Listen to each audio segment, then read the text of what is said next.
यार तो कल में तड़के एपिसोड 11। एक और दिन तलू हुआ था ज़मीन वालों पर। आज के दिन बहुत गहमा गहमी लिए हुए था क्योंकि आज शादी थी और सब लोग भागम भाग काम में लगे हुए थे।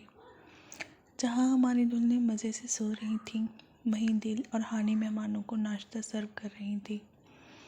शादी अगरचे हाल में थी, लेकिन घर में जो मेहमान मौजूद थे उनका ख्याल रखा जा रहा था और इसकी जिम्मेदारी दोनों बहनों पर थी।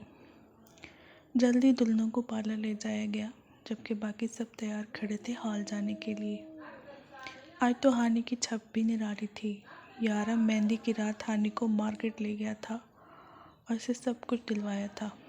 उसके सांवले रंग पर खूबसूरत नकूश और भी उसे हसीन बना रहे थे। हल्का सा मेकअप और बाल हल्के नीचे से कर्ली किए हुए बहुत प्यारी लग रही थी। यारम की नज़र बहन पर पड़ी तो बेसाख्ता माशाल्लाह कहा।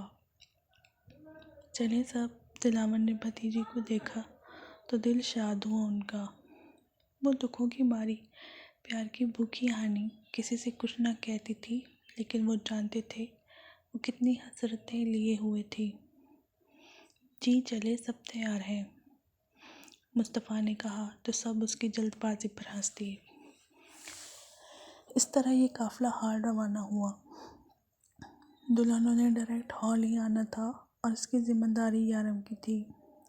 अजमेर लोग भी आए थे फवाद दायर के। सर दर्द के कहती वो घर ही रुक गई थी। वो दोबारा यारम से मिलना नहीं चाहती थी, लेकिन इतने अरसे बाद से ये सामने देखकर दिल धड़क धड़क कर पागल हो रहा था। आखिर थोड़ी सी सज़ा का हकदार तो वो भी था। यारम की वजह से इसके 2 साल पढ़ाई के छूट गए थे। अब यारम की बारी थी। देखना था कि वो दायर को मना पाता भी था या नहीं। जिले कहाँ है मेरा बच्चा, मेरा बबलू बेबी, मेरी गुड़िया। हैदर आरब के घर आया तो कोई भी ना था। सामने उसने जिल्लो को आवाज़ लगाई और अपने भाइयों की दीवानी जो पढ़ रही थी सब कुछ छोड़ छाड़ कर भागते हुए नीचे आई, जहाँ से उसे हैदर की आवाज़ें आ रही थी। हैदर भाई, वो चीखते हुए सीधा उसके गले जा लगी और हैदर ने भी इसे उठाते गोल गोल घुमाया, जिससे पूरा अपार्टमेंट उसकी हंसी से गूंज उठा। मेरा बबलू। हैदर ने उसकी जबीन चूमते उसे वापस से सीने से लगाया। आज सूरज कहाँ से निकल आया जो हैदर खान ठीक 2 दिन बाद यहाँ मौजूद है, वरना तो महीने गुजर जाते हैं। क्योंकि यहाँ हैदर की प्यारी सी ज़िंदगी रहती है, जो अपने हैदर भाई से बहुत प्यार करती है और हैदर खान उससे भी ज़्यादा अपनी गुड़िया से प्यार करता है। उसका नाराज़ होना बर्दाश्त नहीं कर सकता। इसलिए आज हैदर खान अपनी बहन, अपनी गुड़िया के प्यार हाजिर हुआ है। हैदर की बात सुनकर वो खिलखिला दी। आरिफ कहाँ है गुड़िया? पता नहीं भाई, सुबह से निकले हैं, छुट्टी वाले दिन भी सुकून नहीं इनको। कह रहे थे कुछ कर ज़रूरी काम से जा रहा हूँ, अभी तक तो नहीं लौटे। चलो छोड़ो, उससे आ जाएगा। कुछ खाया है तुमने? नहीं, अभी पढ़ रही थी, कुछ भी नहीं खाया, वो मासूमियत से बोली। चलो तुम पढ़ लो, तब तक शेफ़ हैदर अपनी गुड़िया के लिए बिरयानी बनाने लगे।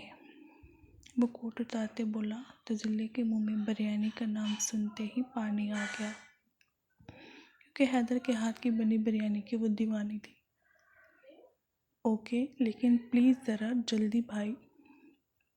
ओके, बस 1 घंटा। जाओ, अब मैं ज़रा आरिफ को भी पूछ लूँ कहाँ है। ओके भाई। वो अपना फ़ोन लेती कमरे में भाग गई और हैदर फ़ोन कान से लगाए किचन में चला गया। दोनों दुल्हनें बहुत प्यारी लग रही थी, इसलिए तो दोनों दूल्हे बिना पलक झपकाए उन्हें देखने में मसरूफ़ थे और वो दोनों बेचारियाँ उनकी नज़रों से घबरा रही थी। प्लीज़ मुस्तफ़ा सामने देखें, मुझे घबराहट हो रही है। नैन जो कब से उसकी नज़रों से बेचैन हो रही थी, आखिर तंग आकर बोल पड़ी। मेरी आंखें मेरी मर्जी, मैं जहाँ चाहूँ देखूँ, जैसे चाहूँ देखूँ। कोई माइकल लाल अभी तक पैदा नहीं हुआ जो मुझे तुमको देखने से मना करे। वो शोहर से बोला तो नैन बस उसे घूर ही सकी, जबकि दूसरी तरफ भी कुछ यही हाल था। परी की तो वैसे ही जान निकली हुई थी, ऊपर से शहराम की मानीखेज नजरें इसे और बेचैन कर रही थी। अल्लाह अल्लाह करके वो वक्त भी गुजरा और दोनों दुल्हनों को रुखसती का वक्त हुआ तो दोनों यूं रोईं के सबको रुला गईं। दोनों दुल्हनों को उनके रूम्स में पहुंचाया गया। सब बहुत थक गए थे, इसलिए बाकी रस्में सुबह पर छोड़ दी। सब आराम करने अपने अपने कमरों में चले गए। मुस्तफ़ा अंदर आया तो बेसाख्ता मुस्कुराहट ने लबों को छुआ। सामने ही उसकी नैन बेड से टेक लगाए सो रही थी। शायद थकन ज़्यादा थी तो आराम मिलते ही सो गई। वो बिना उसे डिस्टर्ब किए चेंज करने चला गया। जब वापस आया तो वो हनूज इसी तरह सो रही थी। मेरे अरमानों का फुल जनाजा निकालने का प्लान है मेरी जान का। वो बुड़बुड़ाता हुआ उसके सामने जा बैठा। वो आज इतनी प्यारी लग रही थी कि नज़र ही नहीं हट रही थी। नज़रों की तपिश थी या साथ जुड़े वजूद की हरारत। जो नैने आंखें खोली तो नज़र सामने खुद को तकते मुस्तफ़ा से टकराई। सॉरी, पता ही नहीं चला और आँख लग गई। वो फ़ौरन सीधी होकर बैठी।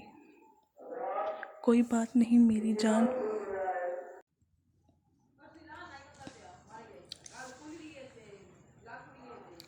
अच्छा हुआ कि थोड़ी ही सही तुमने अपनी नींद पूरी तो कर ली। वो मुस्कुराहट दबाते बोला। मतलब? उसने उलझी नज़रों से देखा, लेकिन उसके जवाब में मुस्तफ़ा ने जिन नज़रों से उसे देखा, पलकें झुका गई और गालों पर उतरा गुलाल मुस्तफ़ा को मज़ीद बेकाबू कर गया। मुस्तफ़ा, मेरी मुंह दिखाई तो दी ही नहीं आपने। मुश्किल से हिम्मत जमा करते बोली। आज वाकई उसे हिम्मत चाहिए थी। वो जानती थी कि वो उसका कितना दीवाना था। आज तो उसे रोकने वाला भी कोई ना था। ये बातें तो सिर्फ बहाना थी ताकि कुछ वक्त मिल सके और वो अपनी मुंतशिर सांसों को ठीक कर सके। मुंह दिखाई तो सुबह मिलेगी तुम्हें, अभी तो कुछ और मिलने वाला है।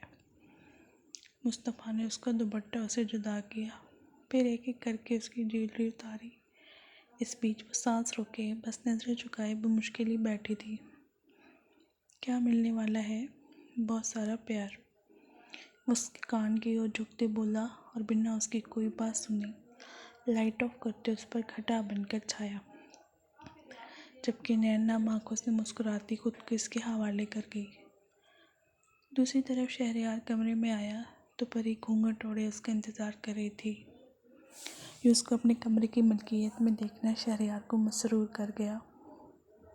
थकी हुई तो वो भी बहुत थी, लेकिन शहरयार के लिए जागना और उसका इंतज़ार करना उसकी सारी थकन उतार गया। मैं चलता हुआ उसके सामने आया और अपना हाथ उसके सामने फैलाया तो परी ने मुस्कुराते हुए अपना हाथ उसके हाथ में दिया।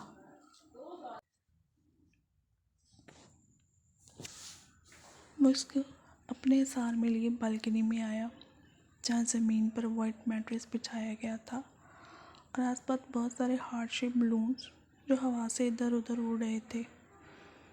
पूरी ज़मीन सिर्फ गुलाबों से छुपी हुई थी। दरवाज़ा बंद होने की वजह से कोई भी यहाँ की सजावट ना देख पाया था। शहरयार, ये सब बहुत प्यारा है। वो घूंघट खुद ही उठा गई। सामने उसका मनपसंद मंजर था तो वो कैसे काबू पाती खुद पर। नॉट फेयर परी यार, घूंघट तो मैंने उठाना था ना, तुमने खुद उठा दिया। वो मसनूई बरहम हुआ। सॉरी, ये ले आप उठा लें, लेकिन जल्दी, मुझे ये सब देखना है अभी।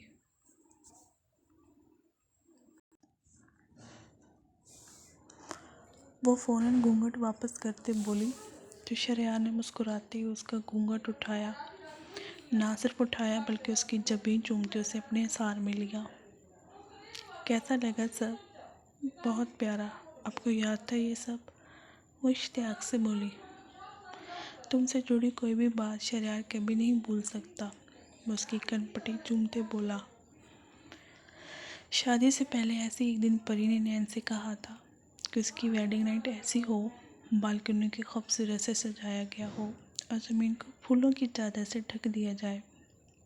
उसने चांदनी रात में अपने हमसफ़र के साथ वो बाहों में बाहों डाले अपनी ज़िंदगी का आगाज़ करे। और ये सब शहरयार ने भी सुन लिया था और बस फिर पूरी हो गई थी मलका की ख्वाहिश। थैंक्स शहरयार। मुझे ऐसा रूखा फीका थैंक्स नहीं चाहिए मिसेज। मुझे स्पेशल थैंक्स चाहिए जो एक बीवी अपने शौहर को करती है। वो जो माने से बोला तो वो ब्लश करते चेहरा झुका गई। वो ब्लश करते इतनी प्यारी लग रही थी कि शहरयार से मज़ीद सब्र ना हुआ। फ़ौरन अपने सांसों को उसकी सांसों से जा मिलाया। से यूं ही लिए वो वहीं पीछे मैट्रेस पर से लिए गिरा। सांसों में गिलती दूसरी सांसों की खुशबू ने दोनों परी मदहोशी तारी कर दी थी। खुद को इससे थोड़ा सा जुदा करते उसने उसकी गर्दन को खूबसूरत से तोहफे से सजाया। दूर आसमानों में खड़ा चांद भी शर्मा कर छुप गया था। आज इन तीनों का घूमने और शॉपिंग करने का प्लान था, तो इसलिए सुबह सुबह हैदर आरव के घर के बाहर मौजूद था। 5 मिनट ही गुजरे थे जब उसे जिले सामने से आती दिखाई दी। सॉरी भाई, थोड़ा लेट हो गई। भाग के आने की वजह से उसका सांस भी फूला हुआ था। कोई बात नहीं गुड़िया, जल्दी बैठो, फिर आरव को भी पिक करना है ऑफिस से। कहा भी था आज ऑफिस ना जाए, लेकिन छुट्टी वाले दिन भी इस रूह को सुकून नहीं है। हैदर गाड़ी रोड पर डालते बोला। कसम से हैदर भाई, आरिफ भाई ना बहुत ही बिजी किस्म के बंदे हैं। फारिग तो उनसे बैठा ही नहीं जाता। मैं खुद कभी कभी बहुत तंग आ जाती हूँ। जिले को भी मौका मिल गया। तुम्हारा भाई दिमाग से भी आ रही है गुड़िया। अब ऐसे तो ना कहें हैदर भाई, बहुत अच्छे हैं मेरे भाई। फ़ौरन अंदर की बहक जान उठी तो हैदर ने हंसते हुए आरव का नंबर डायल किया।